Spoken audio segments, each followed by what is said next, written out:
Oke, udah kumpul ya. Bentar, berapa orang nih?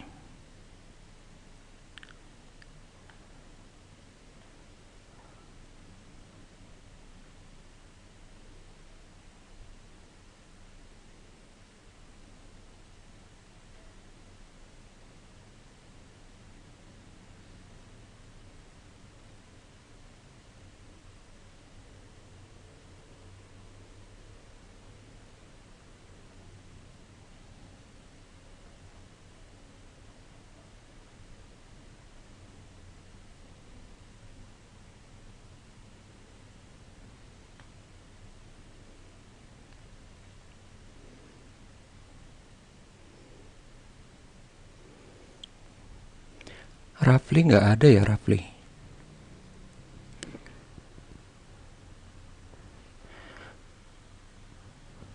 Padahal tadi malam pas saya ngupload dia yang pertama tuh.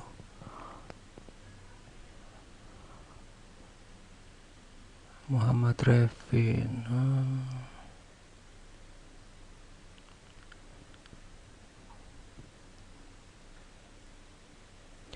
Oke, nggak apa-apa. Kita mulai aja sekarang ya. Assalamualaikum warahmatullahi wabarakatuh. Selamat pagi, salam sejahtera untuk kita semua. Kita akan mulai kuliah yang ketujuh tentang inovasi keuangan fintech. Nah, tapi sebelumnya sebentar.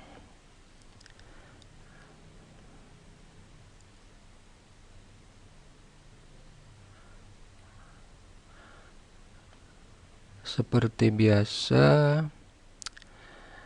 kita akan lihat dulu di pelajaran sebelumnya tentang inovasi keuangan di dunia. Kenapa inovasi keuangan berbeda dengan inovasi di sektor lain? Muhammad Revin, mana Muhammad Revin? Tadi saya lihat deh. Muhammad Revin. Halo, halo.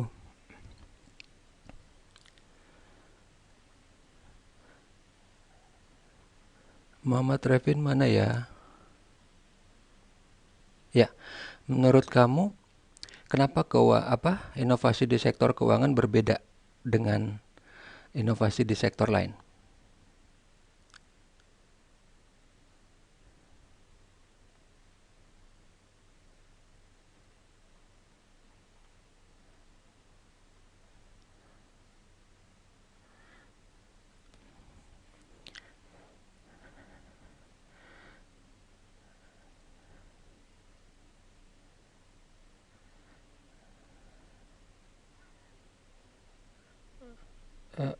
Mana ya?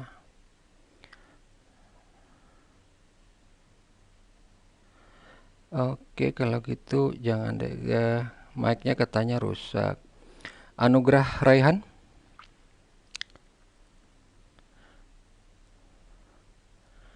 Anugrah Raihan mana?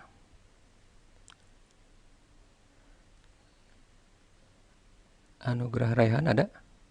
Ah, itu udah ngomong. Oke, menurut kamu kira-kira kenapa inovasi di sektor keuangan berbeda dengan di sektor lain?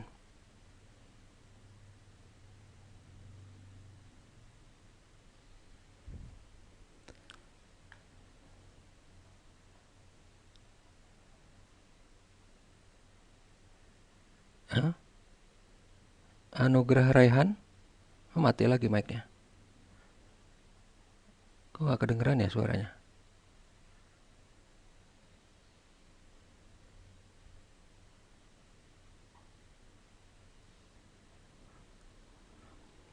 Anugrah Raihan, kamu suaranya gak kedengeran?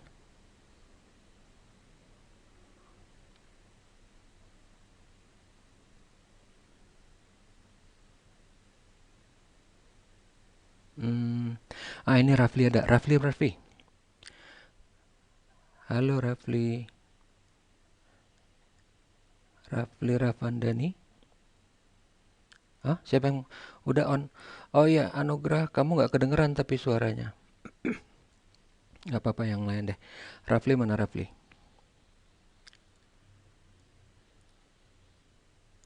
Rafli Rahvandani Muharram Syah.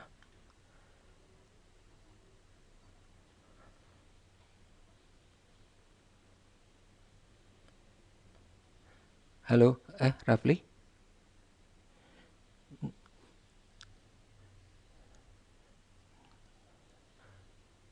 Menurut kamu kenapa inovasi keuangan berbeda dengan inovasi di sektor lain?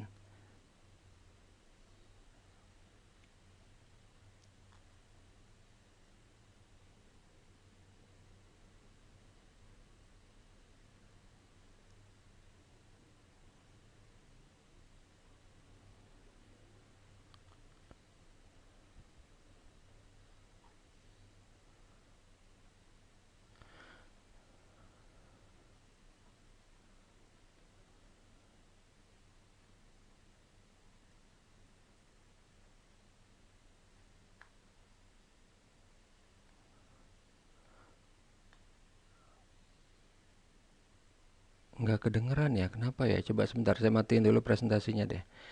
Oke, coba lagi sekarang. Kok nggak pada kedengeran ya? Hmm,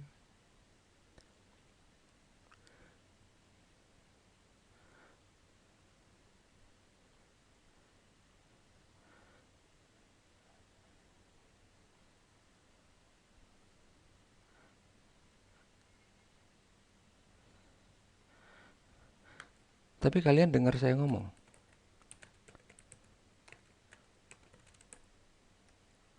Oke. Aduh. Ya udah nggak apa-apa lah. Hmm, mm, mm, mm, mm. Ya, ya.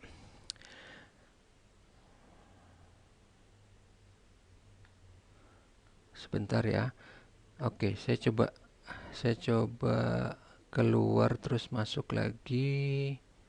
Sebentar.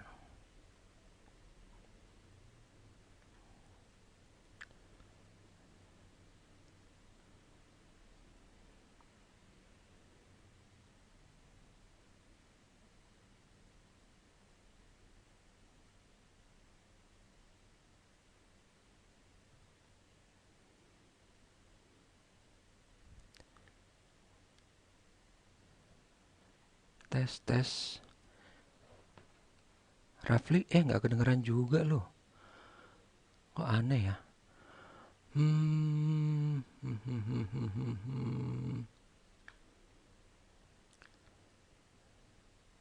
Iya, ini Rafli di layar saya lihat nih kamu ngomong, cuman nggak kedengeran di saya suaranya.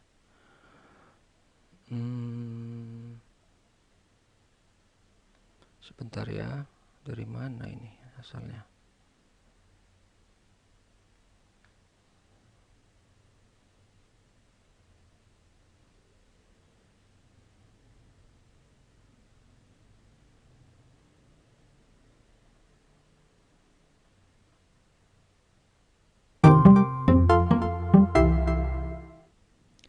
Oke, oke. Coba. Tadi Rafli gimana? Jawabannya apa? Untuk apa? Kenapa inovasi keuangan berbeda? Mungkin karena perkembangan zaman yang ada, Pak. Jadi Hmm? uh, lebih inovasi keuangan lebih memudahkan masyarakat dalam setiap Nah, bertransaksi, Pak. ya, ya, ya. Sorry tadi ternyata saya salah. Apa speakernya larinya ke headphone. Jadi Ya, Pak. kalau untuk inovasi keuangan kenapa dia berbeda? Yang paling penting yang pertama karena dia nggak perlu biaya riset. Bayangin, kalau yang lain tuh kan kayak Apple apa itu perlu berapa miliar, perlu berapa buat riset apa layar touchscreen-nya, apa mic-nya, semuanya, apa casingnya, dia perlu riset.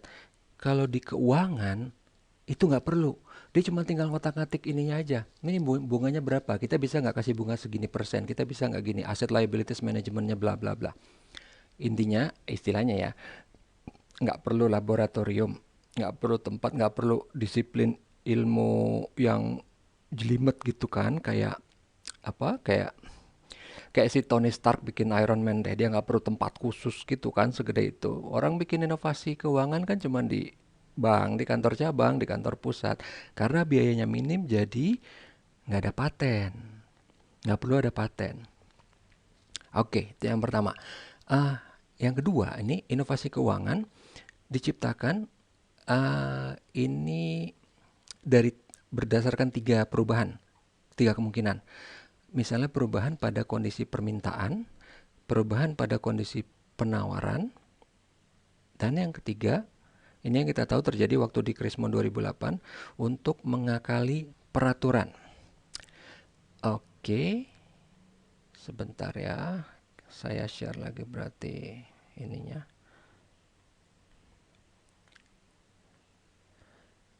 Ya, presentasinya udah kelihatan kan ya? Takutnya ntar nggak kelihatan. Oke, sekarang kita lihat untuk kuliah yang hari ini. Ini cuma untuk referensi aja ya. Apa sih yang waktu itu saya pernah bilang, kata fintech itu dulu dipopulerkan oleh si Citibank. Tapi sebenarnya kata fintech itu pertama kali digunakan eh, oleh si Bettinger ini tahun 1972 dari karya tulisnya yang berjudul Fintech A Series of 40 Timeshare Models bla bla bla. Tapi eh, dipopulerkan itu tahun 90 oleh Citibank waktu dia mau bikin Financial Services Technology Consortium. Oke. Itu cuman buat selingan aja. Sekarang kita lihat tipe-tipe fintech. Tipe fintech tuh ada apa aja sih? Ini tipe ini nanti membedakan gimana dia terlihat oleh kita. Itu kan yang pertama white label, gold label, sama direct. Yang white label tuh apa sih? White label, kalau kita lihat dari gambarnya, jadi si fintech dia menawarkan barang atau jasa ke bank, terus bank mengemasnya lagi baru ditawarkan ke nasabah. Jadi nasabah atau konsumen ini nggak ngelihat fintechnya. Yang kelihatan oleh dia adalah banknya. Ini contohnya kayak di pertemuan kita kemarin tuh si Meniga, Mango Pay, Midtrans, iPay. Jadi si Midtrans itu dia yang menangani pembayarannya BCA. Kita nggak tahu kan, kita misalnya belanja di Tokopedia, Shopee, Bukalapak, Lazada, kita pakai BCA, kita cuma tahunya, oh nih bisa nih pembayaran BCA. Padahal sebenarnya itu yang handle adalah fintech yang bernama Midtrans. Oke, yang berikutnya kita lihat yang gold label. Gold label itu dia karena udah punya nama. Jadi bank waktu beli atau kerjasama dengan si fintech ini, dia pakai itu nama karena namanya juga udah terkenal. Jadi bank pakai nama fintechnya, dibikin produknya, ditawarkan ke nasabah. Jadi nasabah ngelihat dua-duanya nih. Contoh yang paling gampang, Jenius BTPN. BTPN selalu bilang jenius, jenius, jenius. Bahkan jenius punya website khusus. BTPN punya website btpn.com. Jenius punya website sendiri namanya jenius.com. Jadi si BTPN pengen spin off si jenius ini untuk dijadikan fintech.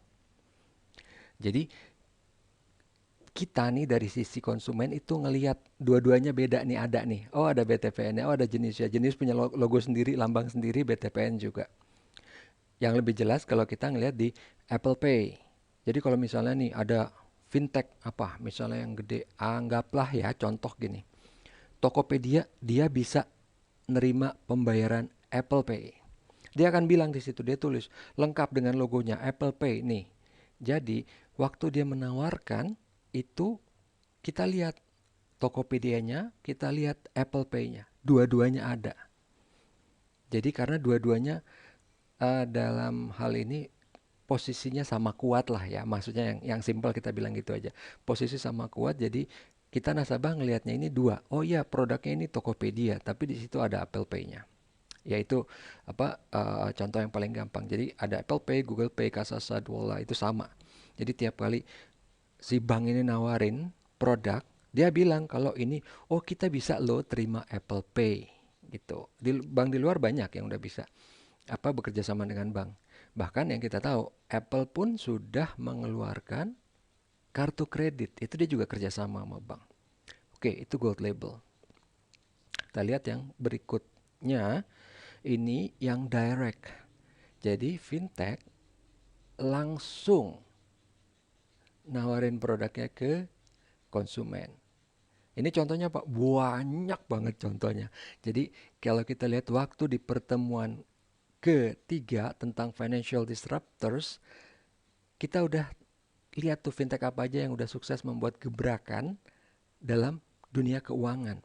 Nah, nanti kita akan bahas satu-satu. Ya, nggak semua, tapi kita bahas yang memang worth it. Bukan worth it ya. Yang memang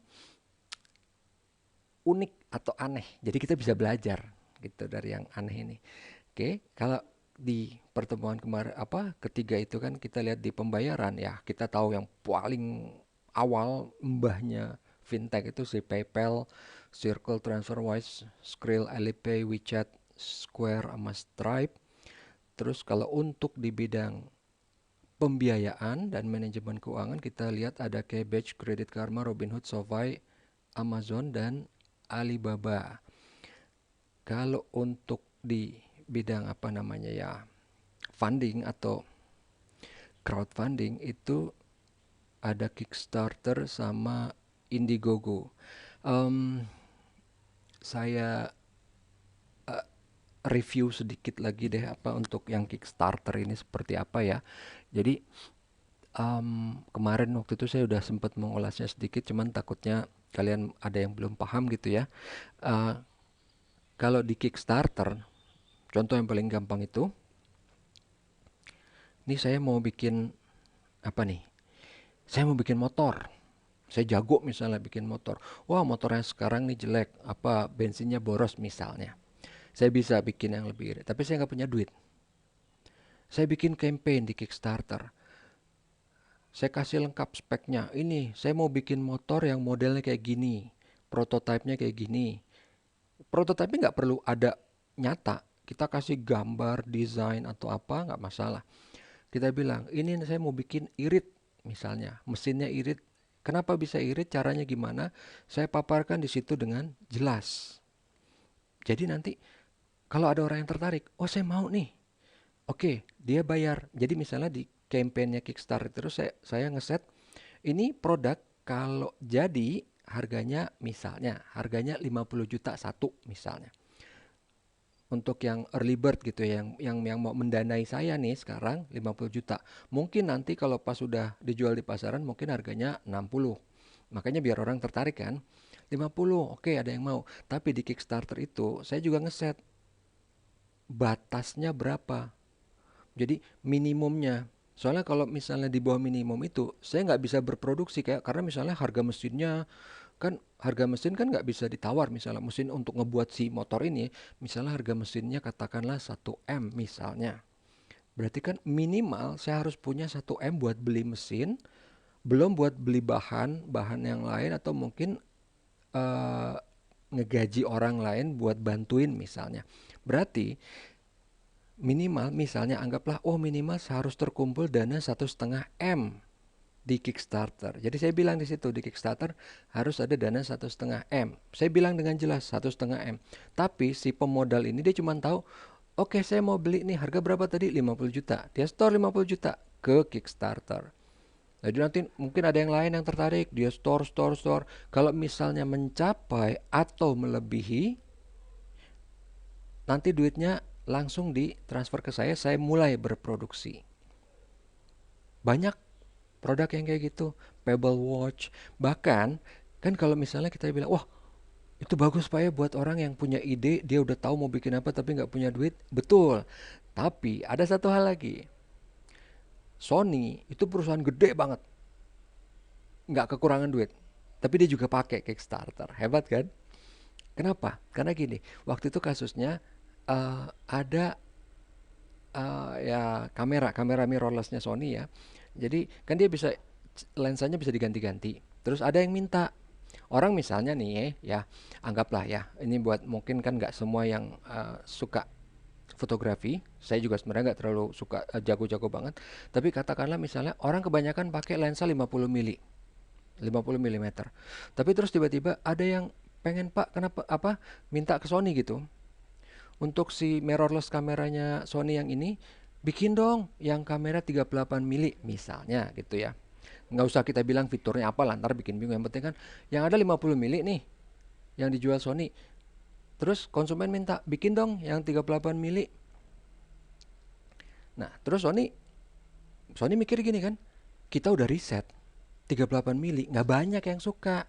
Ada tapi nggak banyak, nggak nutup biaya produksi, bener nggak? Nah, akhirnya ambil jalan tengah aja. Sony lari ke Kickstarter. Dia ngapain? Dia bikin campaign nih. Kamu yang bilang kalau nih banyak yang mau, buktikan banyak yang mau. Nih kalau campaignnya sampai misalnya ya, contohnya sampai eh, 500 juta aja, kita bikin. Sony bilang gitu dong ke semua orang gitu kan. Nih kalau kalian bilang banyak yang mau, ayo sini patungan di sini. Di sini semuanya untung loh. Karena apa? Yang pengen dia bisa ngelihat sendiri. Oke, kalau emang benar banyak yang mau, gue bisa nih.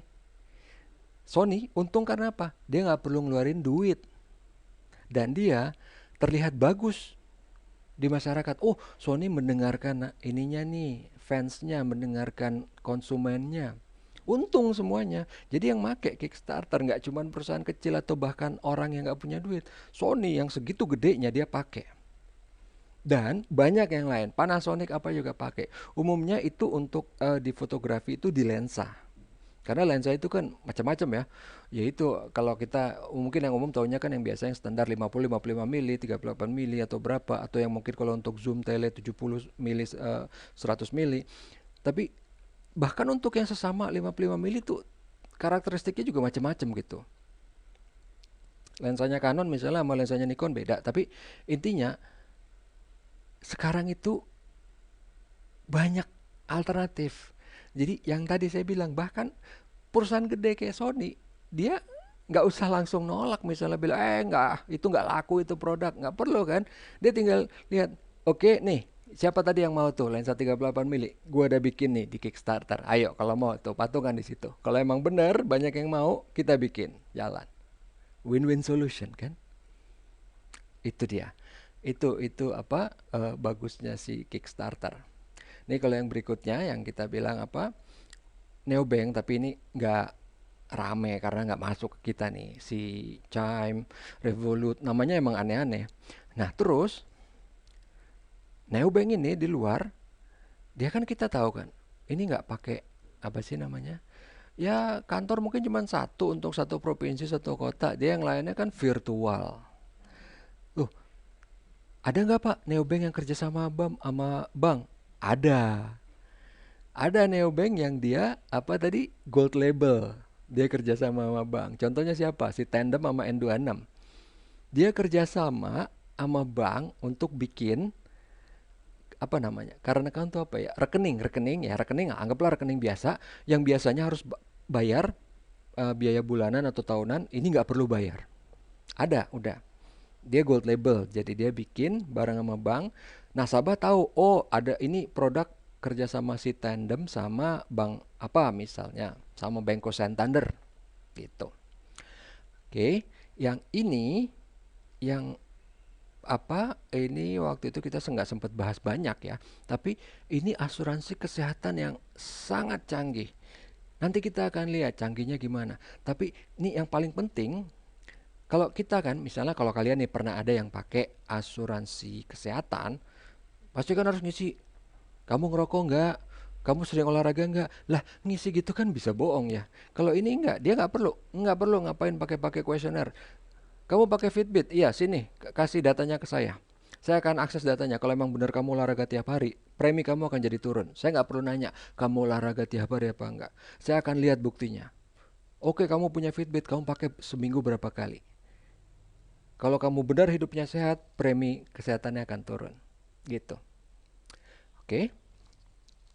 Sekarang kita akan lihat video yang pertama dulu untuk si TransferWise. Welcome to TransferWise, the smart way to send money abroad. as fast as possible for as little as possible. TransferWise is up to 8 times cheaper than using banks. Most banks and currency exchange companies will tell you their transfers are free, zero commission, or really cheap. It's simply not true. They add a markup to the exchange rate, which means you could be paying more than you should. TransferWise is different. We're on a mission to make moving money fair and transparent. By using the real exchange rate, like the one you see on Google, there are no sneaky hidden charges. You pay the lowest possible fee, clearly shown up front. It's smarter than the old world banking system and completely transparent. TransferWise has bank accounts all over the world linked together by our smart technology. So, for example, if you want to send pounds to France, simply log on and pay in your pounds to TransferWise's UK account. Then, TransferWise's French account sends euros to the recipient. The money never actually crosses any borders. We're shaking up the old system and changing how money moves around the world. Just as Skype has brought down the cost of calling and Airbnb lets us travel for less. It's easy, fast, with bank-level security, And some nice people to talk to in case you have any questions. So there you have it. No tricks, no hidden charges. just money transfer as it should be.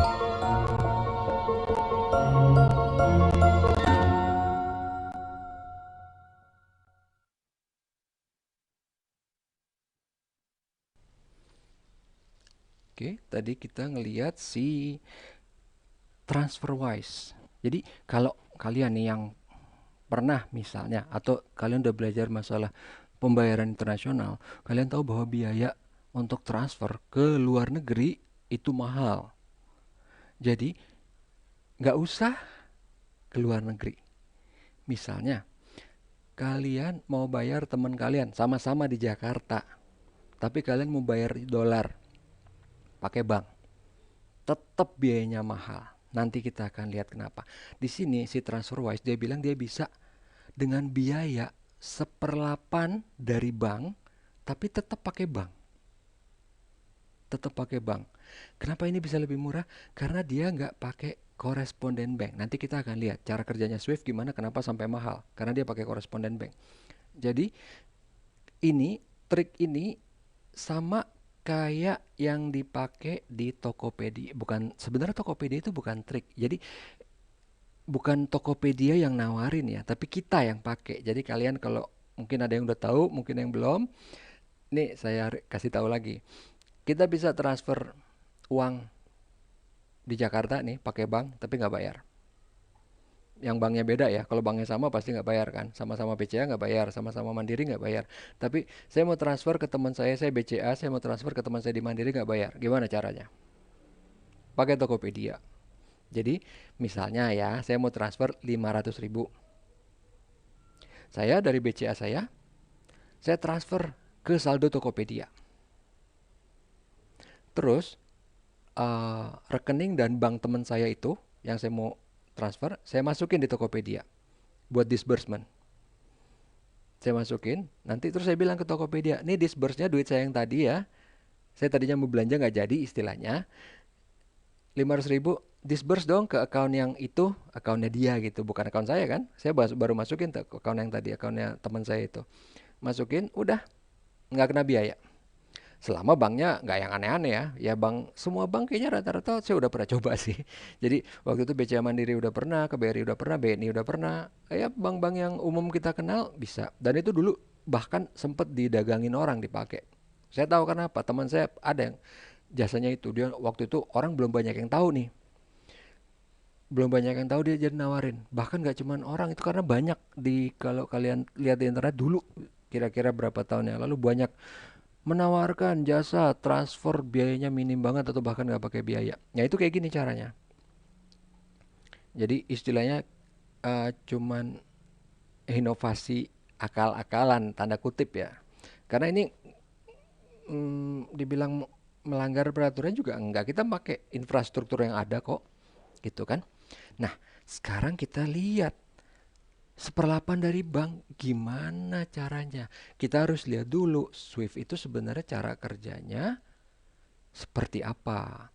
Pertama kita lihat dulu Swift itu apa sih? SWIFT, Society for Worldwide Interbank Fund Transfer. Oke lah itu namanya. Tapi intinya SWIFT itu apa sih? Intinya SWIFT, yang gampang ya. SWIFT itu kayak WhatsApp buat bank. That's it, udah selesai. Jadi duit nggak pindah? Enggak. SWIFT itu cuman messaging networknya aja. Jadi message kan kalau WhatsApp pakai internet, bisa dijebol, bisa apa, tergantung security kan. Tapi kalau si SWIFT bisa dibilang nggak mungkin dijebol. Dia nggak lewat internet.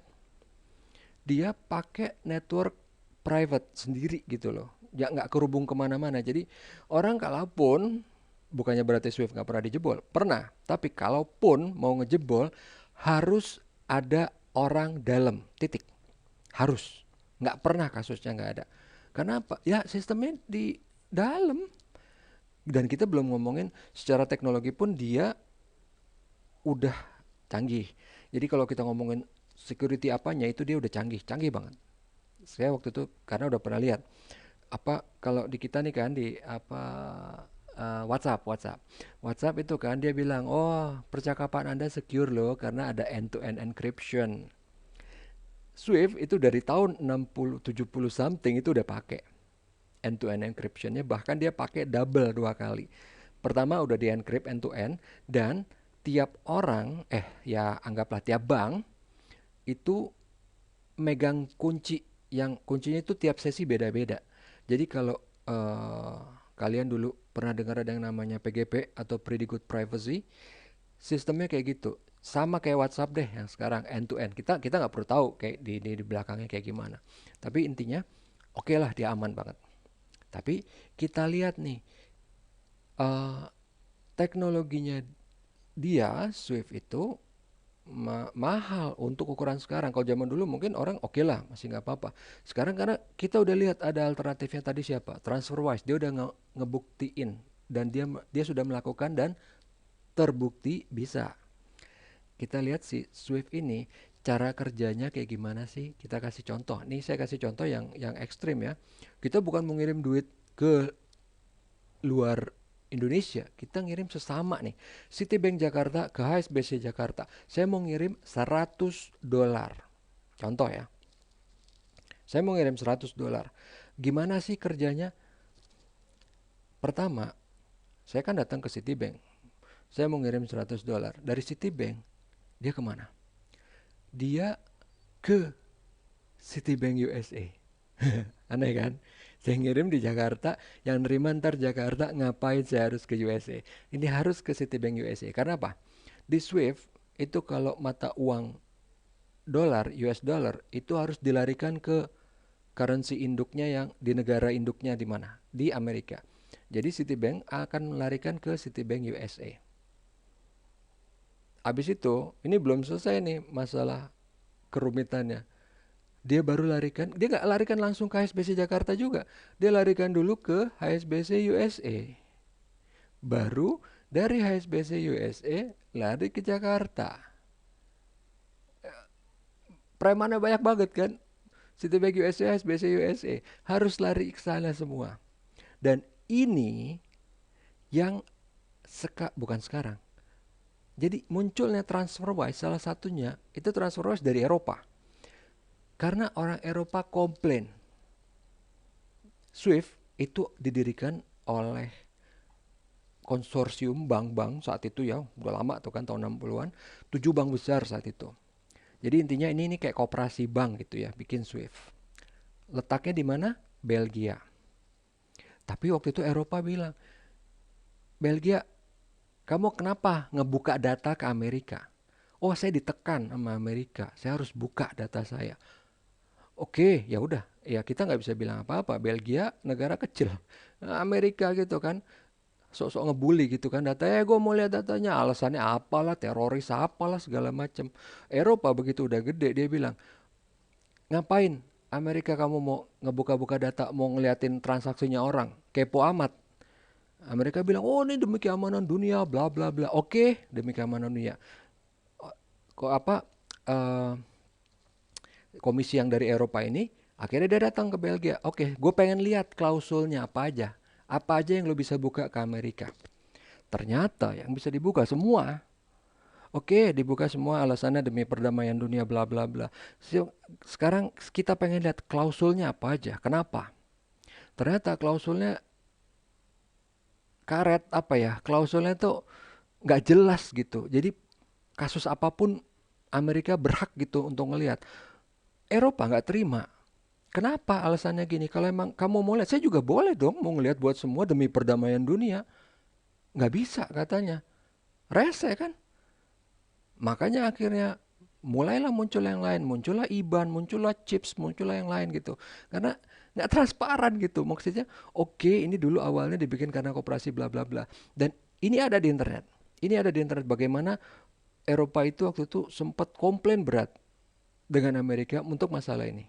Untuk masalah ini. Oke, itu cuman refreshing aja ya. Tapi intinya sekarang kita lihat, emang di sini pun tanpa adanya kasus itu kita ngeliat, ini nggak efisien banget ini. Makanya kenapa sih TransferWise bisa dengan biaya 1/8-nya? Dia tetap pakai bank loh. Dia bukan pakai kuda, pakai apa, dibawa duitnya, enggak. Dia tetap pakai bank. Bisa 1/8-nya. Dengan cara kayak gimana? Kayak tadi Tokopedia. Jadi kan tadi contohnya ya, orang mau kirim duit 100 pound, dia tinggal bawa ke TransferWise di UK, di Inggris. Nanti TransferWise di UK misalnya ngasih tahu nih, misalnya tadi kan 100 pound mau dikirim ke Prancis. Si TransferWise UK akan ngontak TransferWise di France. Dia bilang, nih kasih nih, rate-nya berapa? Yang ada di Google. Rate yang dipakai. Tadi dia bilang kan, yang dipakai adalah yang ada di Google. Langsung dikirim, udah selesai. Duit 100 pound yang di UK itu nggak lari ke sana. Cuman masuk, diterima, si UK bilang ke France, keluarin dong duit nih atas nama gue. Keluarin segitu buat ke orang ini bla bla bla. That's it, udah selesai. Rate yang dipakai, rate Google. Dan, namanya komputer. Ini yang canggih anaknya gini. Kita bisa ngelihat misalnya nih, kita mau pengen transfer tadi berapa 100 pound ke euro, ke Prancis euro kan. Kita bisa lihat, rate-nya sekarang lagi jelek nih. Kita bisa ngeset parameter sendiri di TransferWise. Tolong nanti transfernya waktu rate-nya lagi bagus. Bagusnya segimana? Kita bilang misalnya rate-nya segini. Kalau di bawah ini nggak mau, bisa dibikin kayak gitu. Nanti kalau misalnya kita mau bikin lebih rumit lagi, misalnya nggak tercapai, yang kedua di mana? Bisa juga. Enak kan? Ngapain lagi gitu pakai Swift apa yang mahal dan manual, kita harus datang ke bank. Kalau ini enggak, TransferWise kita bisa otomatis. Itu yang saya bilang, ini mungkin kita sekarang belum perlu. Sama, orang yang bikin TransferWise itu dulu awalnya nggak perlu. Dia karyawan pertama dan keduanya di Skype. Waktu dia masih kerja di negara asalnya, di Estonia sama satu lagi saya lupa, di London kalau nggak salah, masih nggak masalah. Begitu Skype udah gede, dia udah harus kerjakan negara lain, baru kepikiran dia mau transfer duit. Waduh, duit gua habis di komisi doang, di apa doang. Nih ya, FYI, kalau tadi contohnya kita transfer 100 US dollar, kita transfer pakai Swift, biayanya 15 dolar, bayangin. Jadi di Swift itu ada biaya 1/8% dari nilai yang ditransfer, minimal 15 dolar. Jadi kalau kita transfer cuma 100 dolar, 1/8%-nya nggak mungkin nyampe 15 dolar kan, tapi minimumnya, biaya minimum itu 15 dolar. Jadi nanti kalau kita misalnya transfer 1 juta dolar, baru dia kenakan 1/8%. Tapi kalau misalnya kita transfer kecil, 1/8% itu berapa dolar? Misalnya cuma 1 dolar, ya udah kita kena biaya 15 dolar. Mahal kan? Mahal loh, 100 dolar kena biaya 15 dolar. Yang nyampe cuma 85 dolar. Mahal. Dan itu yang dialamin si dua orang ini, dia udah ngerasa. Nanti kalau misalnya kalian nih ada yang kerja, nggak usah jauh-jauh ya. Di mana sih? Singapura aja, yang mata uangnya udah beda kan sama kita kan. Pakai Sing dollar, atau mungkin di Australia pakai Australian dollar. Begitu transfer kerasa bonyoknya, ntar kerasa gitu biayanya. Kenapa? Kita misalnya transfer bulanan kan, balik ke Indonesia, transfer balik ke Indonesia bulanan. Yang saya bilang waktu itu di Filipina itu bisa ada payment yang besar sampai masuk ke Indonesia, e-bayar namanya. Mungkin kalian pernah dengar. Itu untuk hal itu karena apa? Orang Filipina sama kayak kita. Banyak yang kerja di luar, terutama di Singapura. Ya, mungkin Singapura, mungkin nanti ada yang di Australia, di mana. Banyak yang kerja di luar. Jadi ya kalau kita bilangnya apa sih? TKI. TKI yang di luar, di Arab, di mana. Itu kan perlu transfer duit balik ke Indonesia kan. Nah, itulah yang dilakuin sama si fintechnya si Filipina ini. Gitu, oke? Contohnya, sekarang kita lihat yang video berikutnya.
Oke, tadi kita lihat tuh.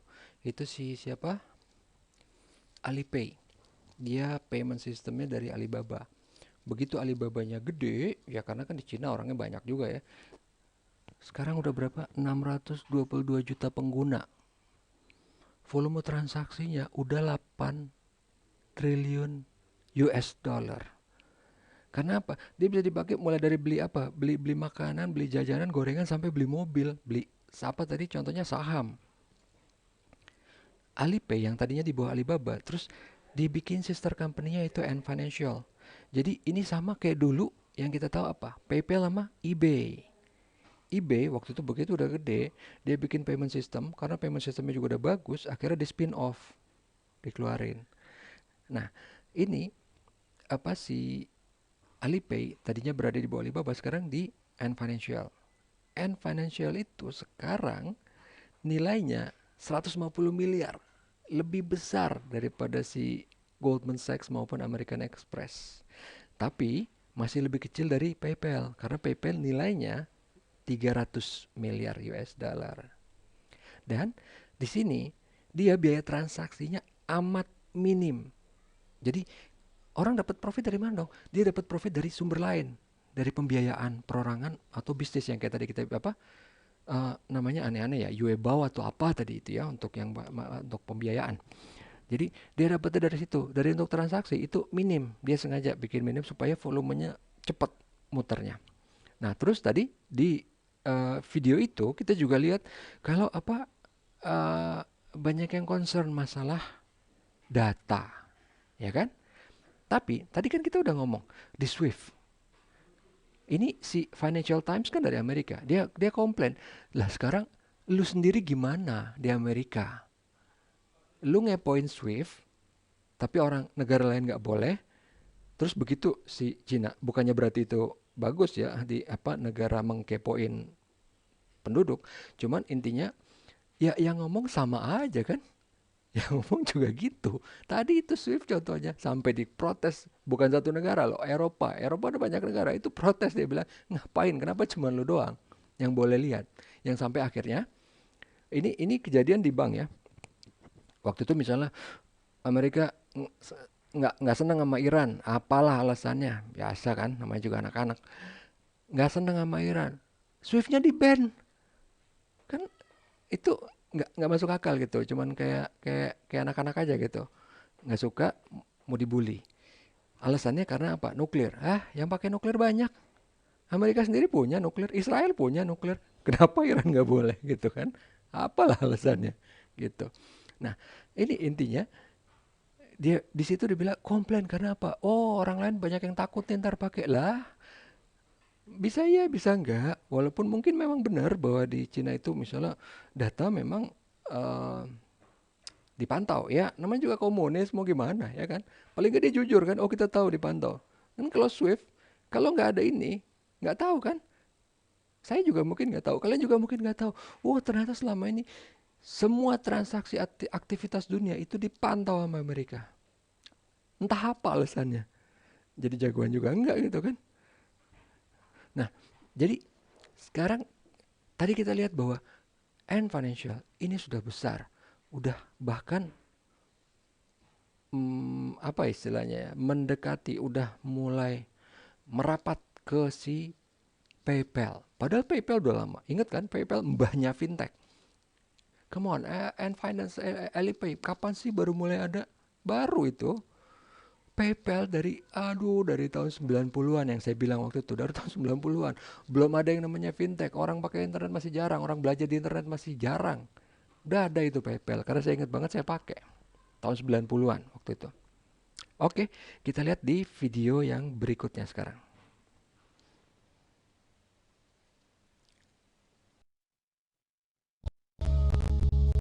Today's Robinhood, the app, is founded by two people who were fed up with the way you had to trade.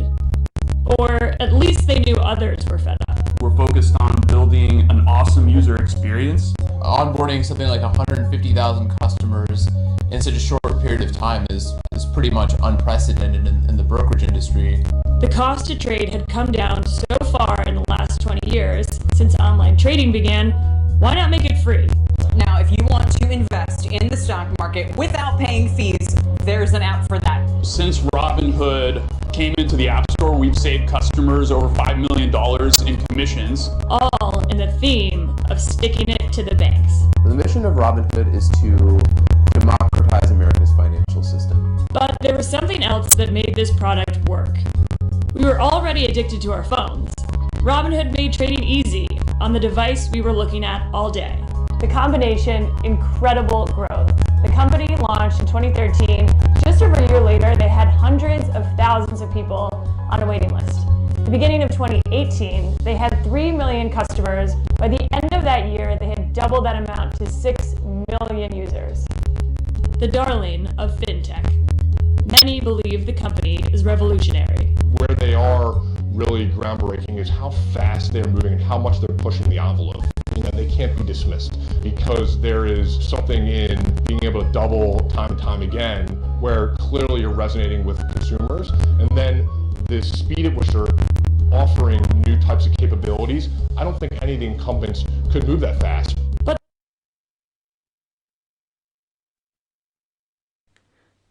Oke. Em, di sini kelihatannya apa inovasinya cuman satu nih, cuma apa? Oh, aplikasi retail untuk investasi saham tanpa biaya komisi. Tapi buktinya tadi di berita udah dibilang ini gede banget, gede banget. Bahkan yang waktu kasusnya di kuliah kita sebelumnya yang saya bilang bahwa dia bisa nih karena retail aplikasinya banyak yang pakai apa istilahnya pedagang lagi apa namanya investasi yang kecil-kecil ya. Tapi dia tergabung dalam satu forum yang kecil-kecil dari gede bisa ngelawan investor besar kayak si Goldman Sachs atau apa yang akhirnya perdagangan sahamnya dihentikan yang masalah kasus dari si apa developer game itu dari GameStop, sorry bukan developer game tapi distributor game. Jadi di sini kalau kita lihat nih ya cuman gini doang nih, cuman tanpa biaya komisi. Ini gede men.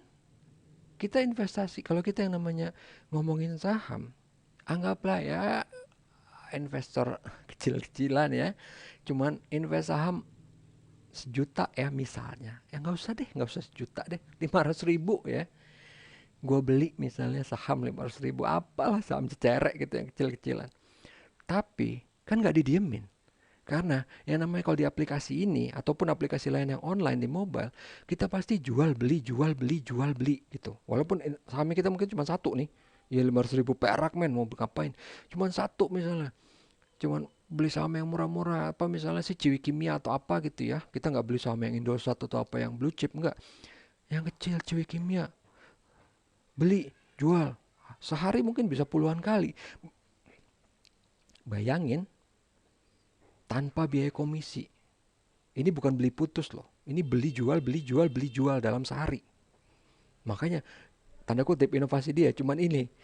Ini pun bahkan yang akhirnya kalau video tadi tuh sebenarnya panjang. Dia pengen ngebahas jadi masyarakat dalam hal ini agak komplain. Kok bisa sih lu nggak pakai biaya gitu? Oh, mulai deh dikepoin.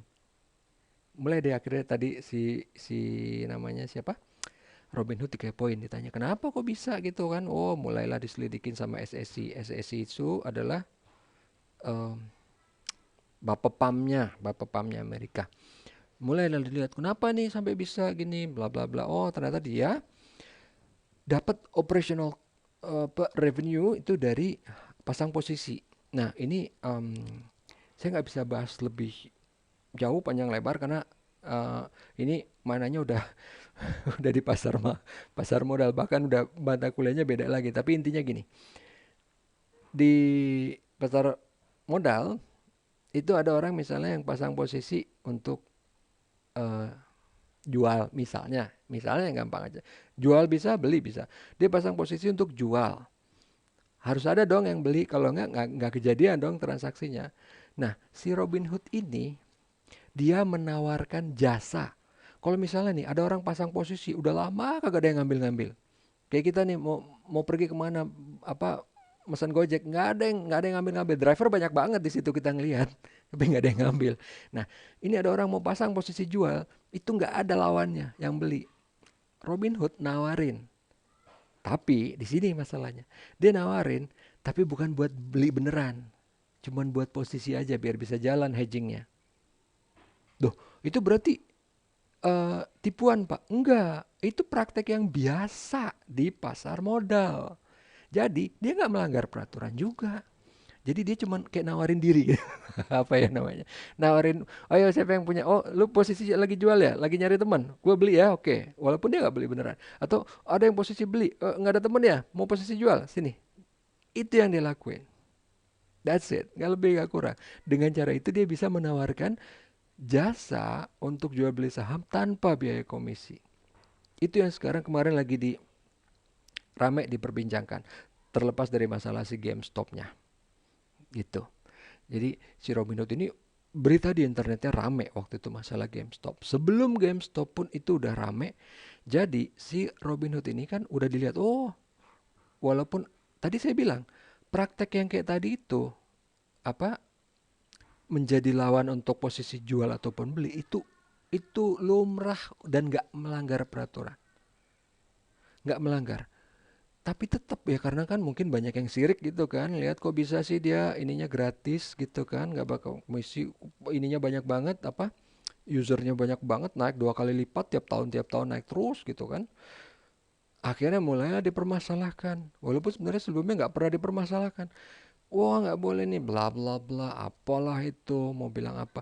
Terus sampai akhirnya si Romidon tadi kan dia bilang kan di yang terakhirnya, si yang orang Indianya itu ya, Baju Barat apa siapa namanya. Kita akan mendemokratis masalah perdagangan saham. Itu udah terjadi.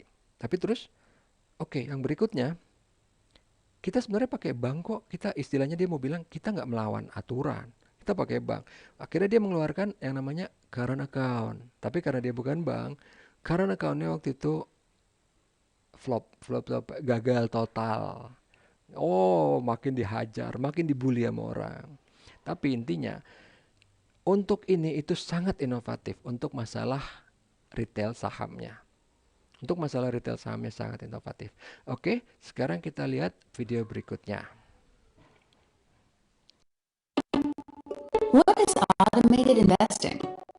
Automated investing is sometimes described as set it and forget it. With SoFi Invest, all you need to do is input some simple information, and our algorithm will take over from there, making investments on your behalf.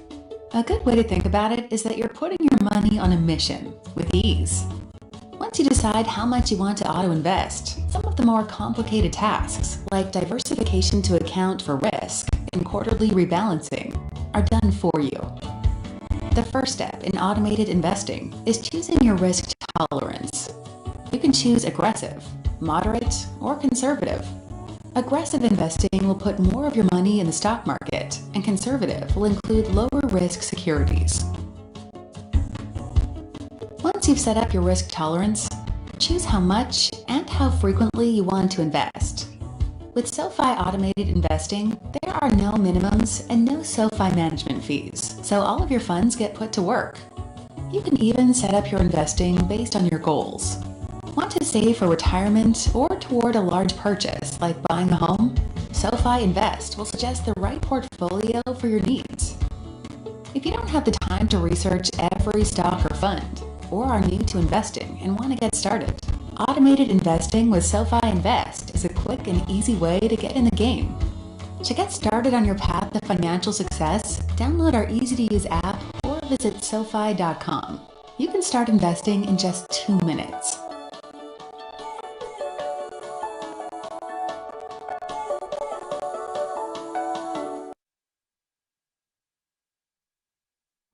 Oke, tadi kita lihat yang SoFi. Tadi saya pikir namanya SoFi, ternyata SoFi, Social Financial Investment. Apa bedanya dia sama si Robinhood tadi? Beda. Kalau ini jatuhnya PFM, Personal Financial Management. Jadi tadi kita lihat fiturnya kan, yang utama apa? Ayo, kalau tadi saham itu kan, oh ada orang yang punya duit lebih, mau diputerin, mau dimainin atau apa, atau ada orang yang suka gambling atau apa. Kalau ini dia ngasih goal kan, kamu orangnya tipe seperti apa? Kayak tadi kan ada contohnya, kamu tipe yang risky, moderat, atau yang konservatif. Kalau itu, sebenarnya tanpa itu, SoFi udah bisa jalan. Karena dia akan ngelihat jejak track record sosial media kita seperti apa. Tapi ini karena peraturan dari dari negara yang bersangkutan, bahwa kalau untuk investasi itu harus ditanyain nih calon investornya, dia tipe yang apa, harus itu aturannya ada di Indonesia pun sama. Tapi di belakang layar sebenarnya dia bisa iniin sendiri, jadi dia akan lihat aktivitas sosial media kita. Jadi misalnya anggaplah nih ya, kita nggak ngomong kita sebenarnya agresif apa enggak, tapi aktivitas di sosial media, sering naik gunung, bungee jumping atau apa, ini orang suka tantangan, oke kita kasih investasi yang suka tantangan, kurang lebih kayak gitulah, kurang lebih ya. Tapi intinya yang memudahkan tuh apa? Kita langsung bisa kan, saya pengen misalnya nih, 5 tahun lagi saya pengen punya 10 miliar. Gimana caranya? Dia yang mikirin. Oke, kamu sekarang harus nabung tiap bulan segini untuk apa, produk yang apa. Dia nggak nanti untuk yang tipe resikonya seperti apa, dia yang nentuin ini. Dia akan mikirin sesuai dengan profilnya kita. Customize. Tiap orang akan beda-beda. Oke, kamu harus investasi segini tiap bulan, atau enggak mungkin cuma kalau misalnya sekali aja gimana, bla bla bla, jangka waktu berapa lama. Itu semua dia yang mikirin. Jadi kita tinggal udah kayak main game aja gitu kan. Oke, pasang ini transfer duit berapa segini. Pokoknya gue pengen nanti dapat segini ya. Nanti dia akan kasih update-nya tiap bulan, tiap minggu, bahkan tiap hari kalau kita mau lihat sendiri. Oke, udah sampai segini. Oh, udah udah misalnya ya 70% dari goal. Oke, waktu berapa lama lagi sih? Segini. Udah enak gitu loh, udah gampang, udah. Jadi kalau kayak dulu kan, wah yang bisa ngelihat itu cuma wealth manager, yang bisa ngelihat itu cuma orang bank yang ngerti. Sekarang dibuat kayak game. Makanya kenapa di fintech itu ada yang namanya gamification. Nanti kita akan lihat juga.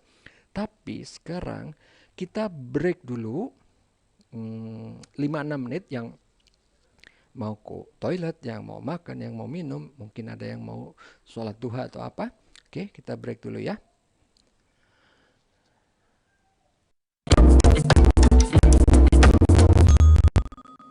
Boy, what a world we live in now.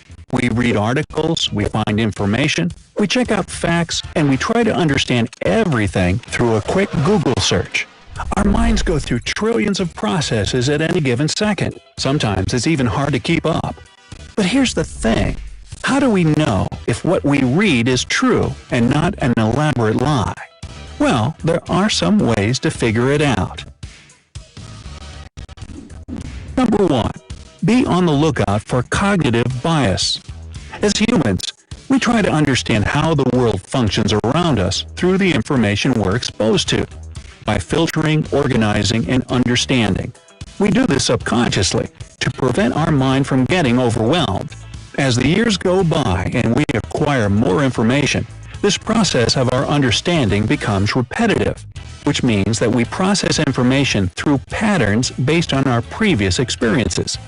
In an attempt to simplify the information we're exposed to, we take mental shortcuts that lead us sometimes on the wrong path. The errors we make when processing information is a phenomenon called cognitive bias, or in simpler words, it's your own subjective social reality. You see, most of the time, we're attracted to information that fits our personal narrative. Let me give you an example. Imagine you're browsing on your computer to find out if a certain diet will work for you. You probably search something like, does this diet help you lose weight? Now, Google, in return, will give you information that corresponds to your question, that the diet helps you lose weight. But if you're looking to gain weight, you'll search the opposite. The results you'll find are basically what you want to hear. Therefore, even your searches become biased. And this is backed up by investigation as well.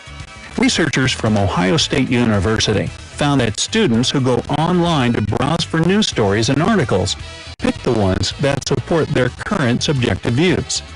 Let's take the story of the Loch Ness Monster, for example.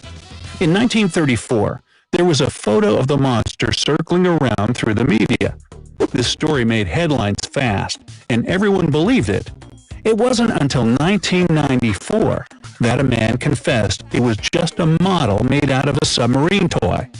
If you were to Google, does the Loch Ness Monster exist? Then images of the Loch Ness Monster would show up. Number 2.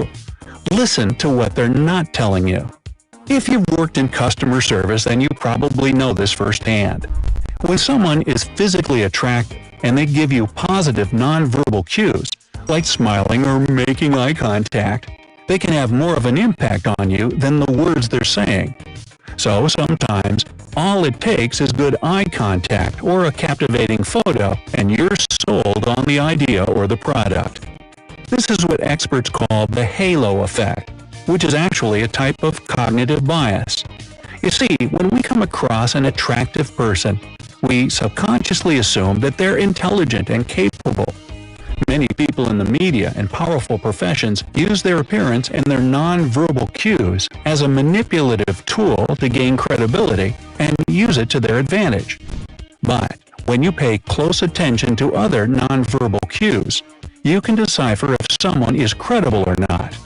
Paul Ekman, otherwise known as the human lie detector, is an American psychologist who mastered the art of detecting liars through their body language, micro-expressions, and tone of voice. When someone is making a statement that's not true, they tend to make micro-expressions that can happen in the blink of an eye that will reveal the truth behind their words. It could be a frown or a grimace or raised eyebrows.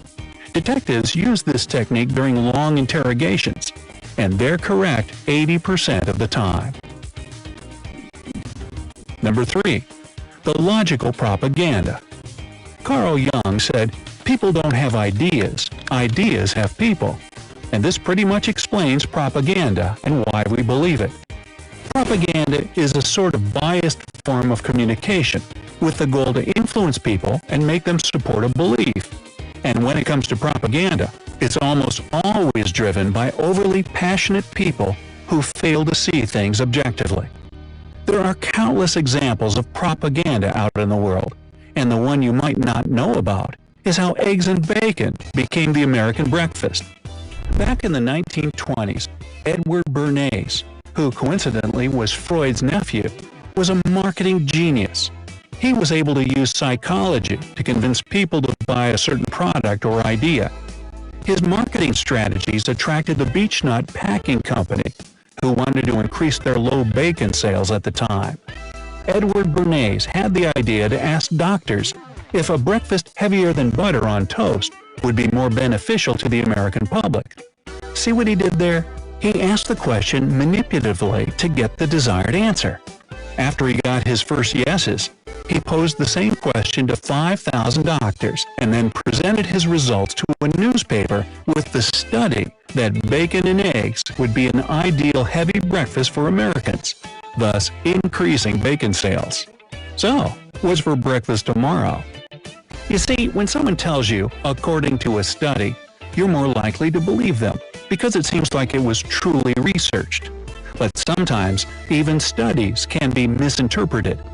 So, if you're unsure about what you read, find the study and come up with your own conclusions.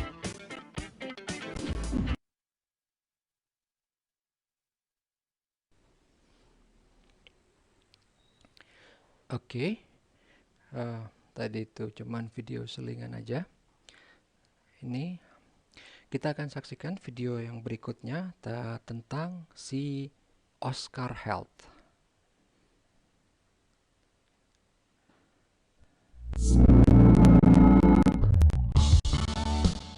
Finding great doctors in the Oscar app is super easy. Just open the app, tap Find Care Now, and select what you need. Talk to a doctor on the phone right away or make an appointment with a doctor near you. You can search by doctor specialty, symptoms, conditions, and more, and filter your results by what's important to you. You can even check out ratings from members like you. Are you looking for a primary care doctor? Tap to learn about each doctor's background and specialties. And when you're ready to book, just book. You can even add it to your calendar. Not ready to book? Save your favorite doctors in the app so you can skip the search next time. And for when stuff happens, sometimes during work, school, or the middle of the night, you can talk to a doctor for free in 15 minutes. Just tap Talk to a Doctor. Describe what's wrong, add a photo if you want, and request a call. You'll get a call back from a board-certified doctor within 15 minutes. So you don't have to take time off for an in-person appointment. They can diagnose you and even send a new prescription or refill right to your pharmacy. So you can get things cleared up ASAP. Doctor on Call is great for things like allergies, pink eye, rashes, sinus infections, and more. 91% of issues are resolved during the first call. It's free and unlimited, so use it as much as you want. Getting help with Oscar is easy. Just tap Ask Us a Question. Every member gets a dedicated concierge team made up of care guides and a nurse. They'll help you every step of the way, like helping you figure out what kind of doctor you need for your issue, and give you a list of great in-network options. They'll even check to make sure doctors are taking new patients and have appointments available, so you don't have to spend time calling around. Your concierge team is there for you for more than just finding a doctor. Message or call them whenever you have a question about your plan, need help figuring out a weird bill, want advice for managing a chronic condition, and more. Whatever you need, you'll talk to the same team every time. No call center and no long wait times. Pretty awesome.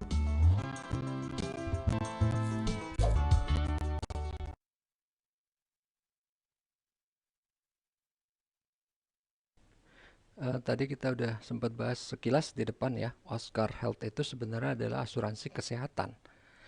Asuransi kesehatan yang mana preminya ditentukan dari seberapa sehat nih si orang yang akan ditanggungnya. Bukan dengan cara nanya di kuesioner, tapi dengan mengambil data langsung yang ada di internet tentang aktivitas orang itu. Entah dari apa, Fitbit, dari apa, pokoknya intinya dari semua fitness device. Karena kan fitness device rata-rata connect ke internet. Dia ngambil data dari situ. Nah, di sini yang kita lihat adalah service yang ditawarkan. Untuk nyari dokter itu cuman kayak nyari driver Gojek. Kita nyari yang paling deket aja, siapa yang kita, atau kita pengen yang kita suka siapa. Kalau misalnya kita pengen mau bikin appointment supaya nggak jauh-jauh, kita cari yang terdekat, atau kita cari yang spesialis yang kita mau, gimana. Jadi bisa langsung di book, bisa, atau kalau mau kayak tadi contohnya, misalnya tengah malam kita kena gejala apa, tenggorokan sakit atau apa, bisa langsung telepon. Tapi ya tadi dia bilang kan, tunggu maksimal 15 menit, ntar akan ada dokter yang respon. Sama kayak kita di Gojek gitu kan, lagi nyari, drivernya lagi dicari nih, kurang lebih kayak gitu. Oke. Jadi kalau untuk asuransi inovatif, tadi kita udah bahas bahwa cara dia menentukan preminya itu bukan dengan cara kuesioner yang biasa, tapi dengan cara big data. Dia ngelihat langsung aktivitas orang yang akan ditanggung ini di internet seperti apa, supaya dia bisa ngambil gambaran. Oke, ini orang beresiko tinggi. Oh, ini orang bagus, ini orang sehat gitu. Oke, ini kita lihat video yang berikutnya.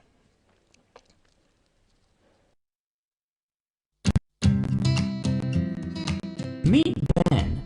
He owns his own accounting firm and needs to hire more employees. Jennifer owns a clothing boutique. Her busy season is coming up and she wants to stock up on inventory.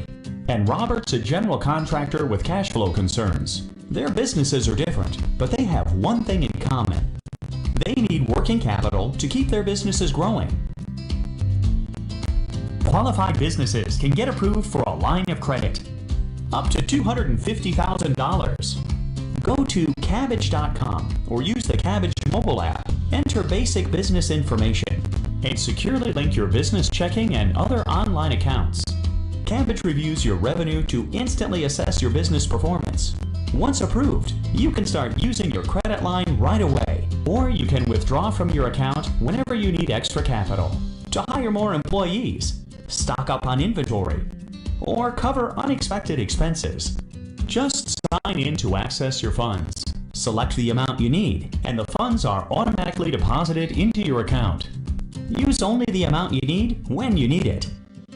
Instead of interest, we charge a simple monthly fee. And unlike traditional loans, we don't penalize you for paying your loan back early.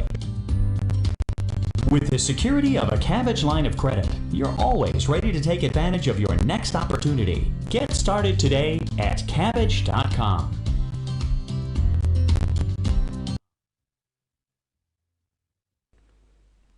Nah, ini Kabbage.com ini yang dia apa?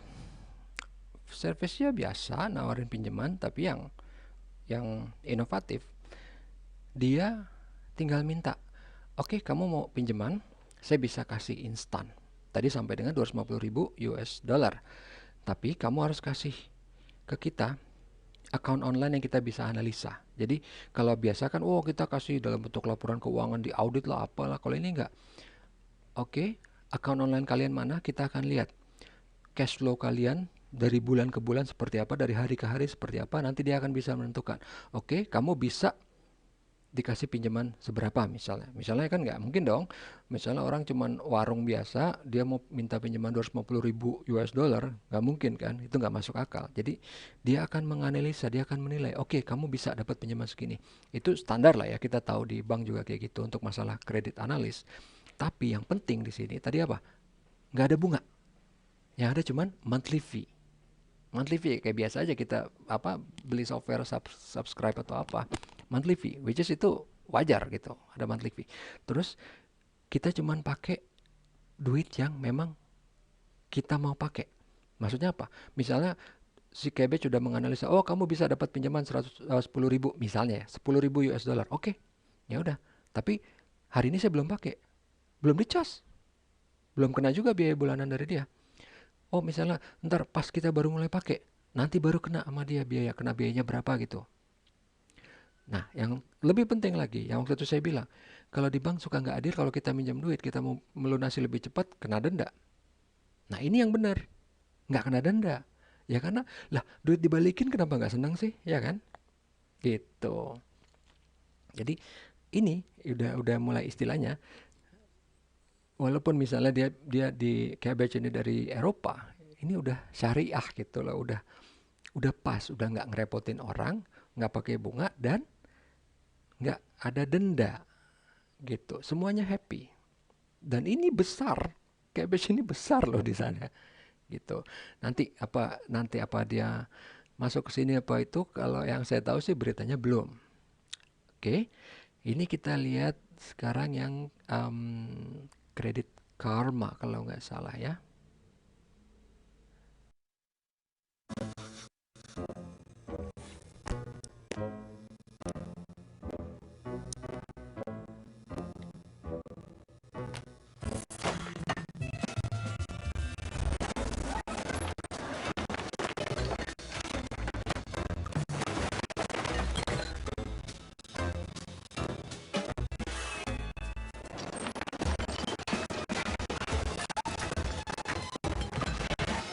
Check your credit score for free and learn how to improve it at creditkarma.ca. Here's to progress. Nah, oke. Kalau tadi Cabbage dia menawarkan loan, kalau si Credit Karma ini enggak. Dia cuman, kan kita tahu ada yang namanya credit scoring. Kalau credit scoring makin tinggi, kalian bisa dapat pinjaman lebih besar dari bank atau dapat bunga yang lebih kecil.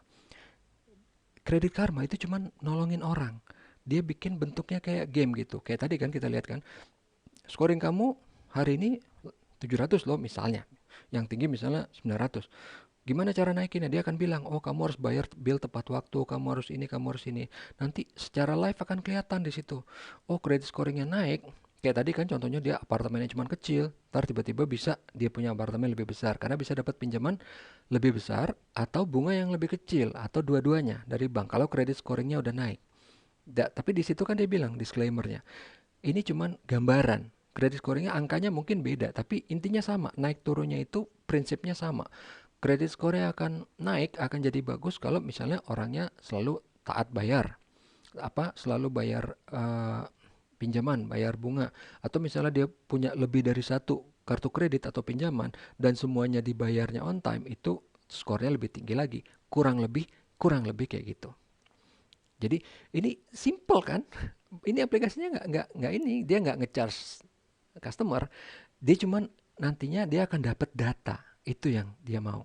Tapi dia ngasih service ke kita dalam bentuk gamification dan ini penting buat kita supaya kita nggak ngerasa kayak diguruin gitu kan.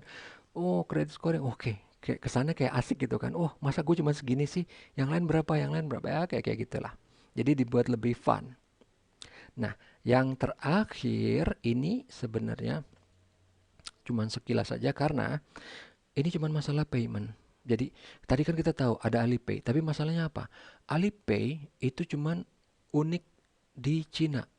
Bahasanya aja kita nggak tahu tuh. Alipay logonya apa kita nggak tahu.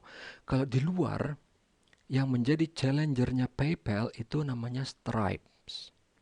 Jadi si Stripe ini kita lihat di sini untuk masalah biaya dia 11-12 sama PayPal. Kita lihat di sini PayPal currency-nya 25 tapi bisa di 200 negara. Stripe kebalikannya. Currency banyak 135 cuman di 25 negara. Yang menarik apa? Yang menarik si Stripe ini cuma dalam waktu singkat dia bisa bernilai sampai 13 miliar dolar. Tanda kutip masih kecil ya sama Alipay.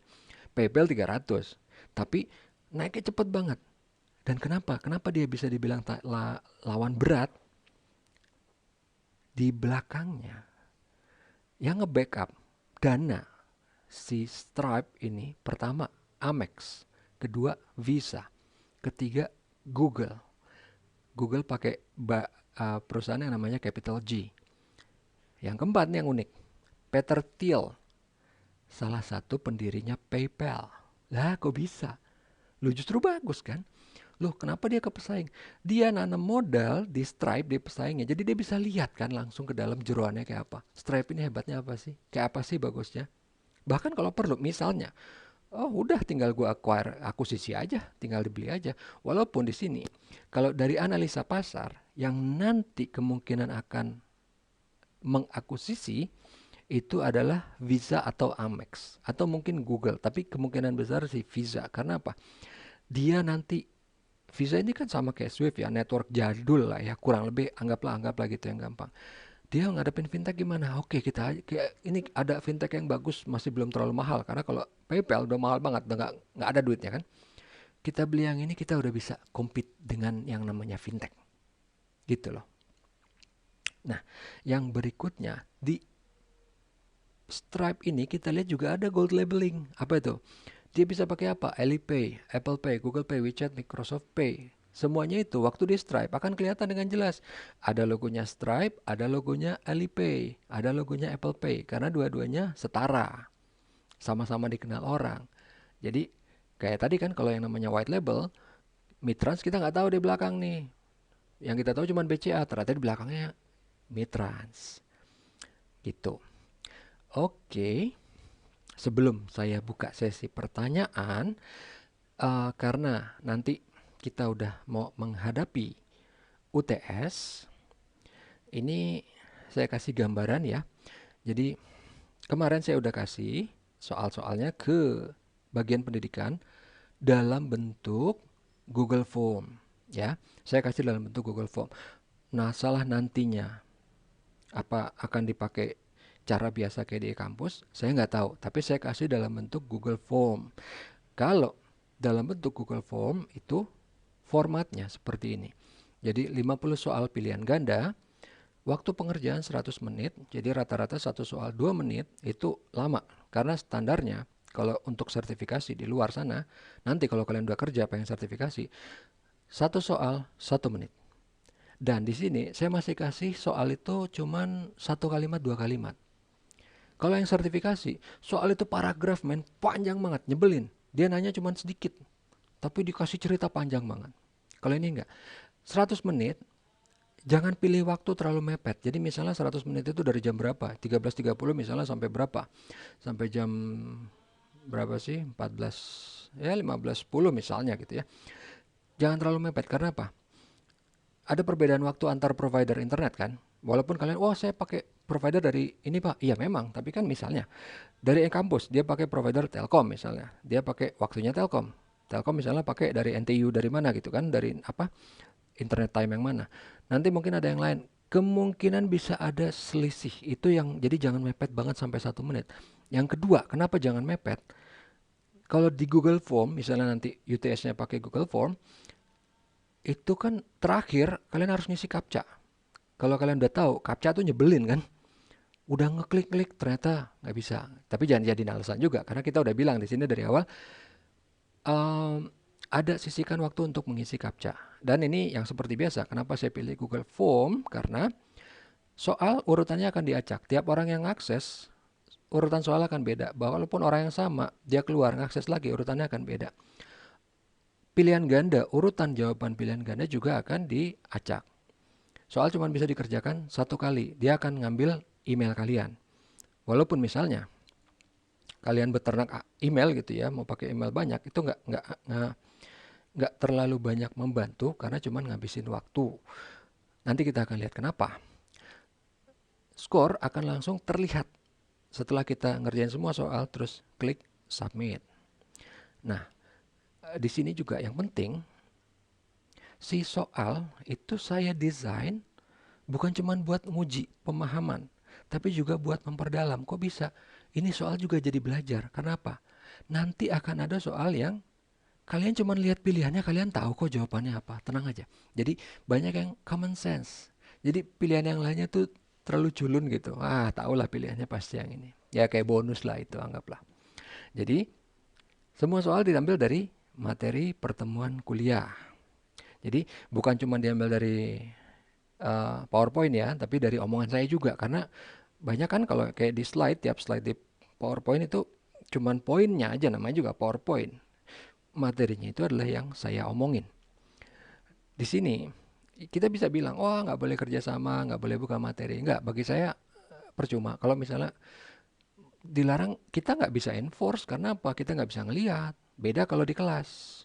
Kalau ini percuma kalau saya mau bilang kayak gitu, atau misalnya dari pihak kampus mau bilang kayak gitu, karena nggak bisa dilarang. Tapi saya cuma bisa bilang satu soal 2 menit. Jadi kayaknya ntar nggak keburu kalau misalnya kalian harus buka materi, skimming, lihat, atau mungkin harus WA pakai grup atau apa kerjasama. Tapi kalau mau dicoba nggak apa-apa, cuman jangan salahin kalau ternyata ntar waktunya kurang, karena emang didesain untuk dikerjain sendiri, baca, pikir, jawab, baca, pikir, jawab. Kalau pakai ngobrol keluar, nunggu respon, pasti nggak kekejar.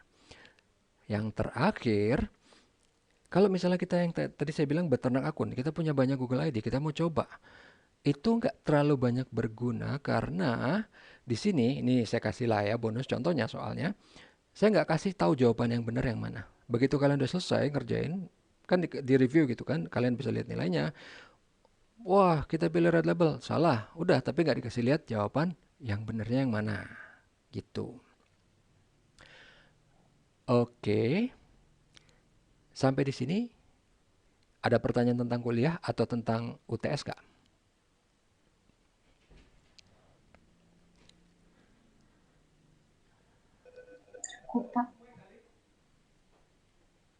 Kenapa? Cukup, Pak. Oh, cukup. Oke. Sebentar, kalau gitu ini saya stop.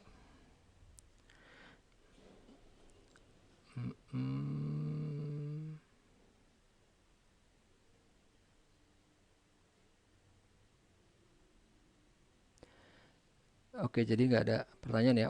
Udah pada siap belum kira-kira UTS-nya? Insya Allah, Pak. Mudah-mudahan siap ya, nggak apa-apa. Jadi tenang aja. Nanti ini masih bonus ya, bukan bonus ya. Nanti kalian akan lihat. Pilih nggak susah karena apa?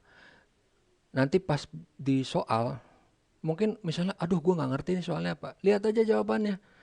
Misal dari ini jawabannya pilihan ganda 5 pilihan ya, A, B, C, D, E.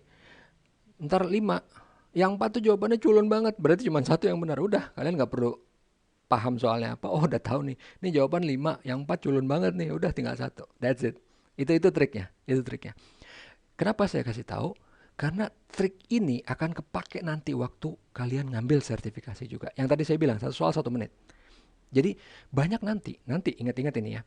Waktu kalian kerjain soal, waduh, soalnya dibikin rumit banget, kata-katanya rumit, bahasanya rumit, paragrafnya rumit, banyak. Nggak keburu daripada baca soal. Karena banyak soal jebakan kayak gitu kalau nanti di luar sana. Kalau saya nggak ada, belum ada, nanti mungkin. Jadi, wow, soalnya panjang banget, berapa paragraf, 3 paragraf. Kepanjangan, malas gua baca. Lihat aja jawabannya. Misalnya 5 jawaban, ada yang aneh nggak? 1 sendiri. Yang lain misalnya 4 itu berupa angka, 1 berupa huruf, ya udah ambil aja itu. Bukan berarti itu pasti benar, cuman itu trik-trik. Karena apa? Kita waktu mepet. Dan memang itu disengaja. Kalau di dunia luar untuk masalah sertifikasi itu sengaja seperti itu supaya apa? Dia nggak akan perlu bilang, kamu nggak perlu kerjasama, nggak bisa kerjasama, nggak bisa buka buku. Dia nggak perlu bilang itu. Silakan kalau mau. Orang waktunya mepet banget kok. Jadi cuman bisa dilakuin kalau kalian benar-benar pakai irama, timing, baca, tak baca, bisa nggak? Nggak, baca, bisa nggak? Ya, bisa nggak? Ya, gitu. Jadi ini buat latihan. Nanti mungkin ya saya nggak tahu ya. Nanti tergantung diskusi dengan dosen seperti apa. Tapi ini baru percontohan. Kita akan lihat nanti seperti apa ininya gimana. Oke, kalau nggak ada pertanyaan, kalau tentang mata kuliah hari ini, tentang materi hari ini ataupun tentang UTS, saya sudahi aja. Good luck untuk UTS-nya. Mudah-mudahan bisa semua. Mudah-mudahan nggak nervous atau apa, dan nggak ada masalah. Oke, terima kasih atas perhatiannya. Assalamualaikum warahmatullahi wabarakatuh. Waalaikumsalam. Terima kasih Pak. Ya, sama-sama.